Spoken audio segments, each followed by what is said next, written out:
लड़की एक दिन जागी और खुद को एक खेल के अंदर पाया। वह कहानी की छिपी हुई बॉस बन गई थी। खेल की कहानी के अनुसार अंततः मुख्य नायकों द्वारा उसे हराया जाएगा। सौभाग्य से यह उसका पसंदीदा खेल था और वह हर चरित्र को बहुत अच्छी तरह से जानती थी। उसने महसूस किया कि अगर वह मुख्य समूह से बचती है तो वह अपनी नियत मृत्यु से बच सकती है। शुरू में वह भ्रमित और डरी हुई थी। वह नहीं समझ पाई कि यह उसके साथ क्यों हुआ। अगर उसकी किस्मत नष्ट होना थी तो यहाँ भेजे जाने का क्या अर्थ था। कुछ सोचने के बाद उसने समझा कहानी का अनुसरण करने की कोई आवश्यकता नहीं थी। जब तक वह मुख्य पात्रों से दूर रहती और उनसे पहले राक्षस राजा को हरा देती, उसकी किस्मत बदली जा सकती थी। इसलिए उसने प्रशिक्षण शुरू किया। उसके पास अंधकार तत्व की जादू थी और उसने आसानी से स्लाइम्स को हरा दिया। उसने राक्षसों द्वारा गिराए गए जादुई पत्थरों को बेचा और पैसे का उपयोग उन वस्तुओं को खरीदने के लिए किया जो उसके स्तर को तेजी से बढ़ाते थे। एक निश्चित ताकत तक पहुंचने के बाद उसने अकेले ही कालकोठरी को चुनौती देना शुरू किया। उसके आश्चर्य की बात यह थी कि उसने पहली कोशिश में ही एक को साफ कर दिया। उस दिन से वह हर दिन प्रशिक्षण के लिए कालकोठरी जाती थी। ऐसे ही 10 साल बीत गए।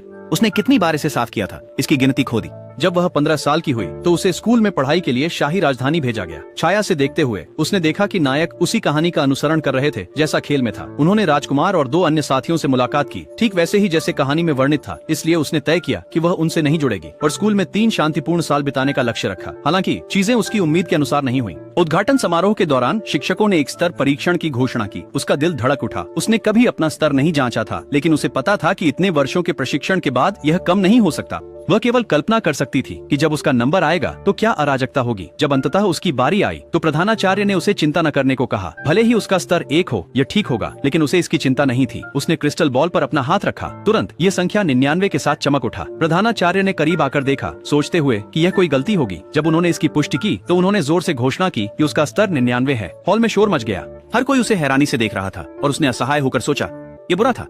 अब अनदेखा रहने का कोई तरीका नहीं था।